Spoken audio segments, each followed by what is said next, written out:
pinapaload mo, bebe? Ano, unlicol, yung pangtawag. Sabi ni Papa, pang Cavite daw Ang yun. Unlicol, be. Pantawag talaga yan. Oo. Unlicol na nga. Oh. TM yan, pangtawag.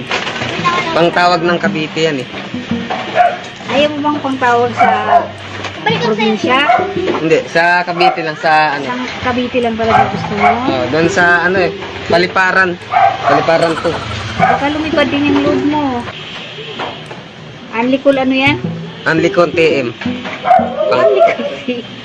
TM yung ano niya, smart. Magkano nga? 20. Ano din? Smart. TM yung ano niya, yung loob niya. 20 lang. Oo. Magkano ang 20 ba? 25 pesos. Oh, 25. Ipasok mo yan doon, te ah. Oo, Malayo eh. papasok to, don't worry, ha? Cavite yun eh. Cavite din naman to.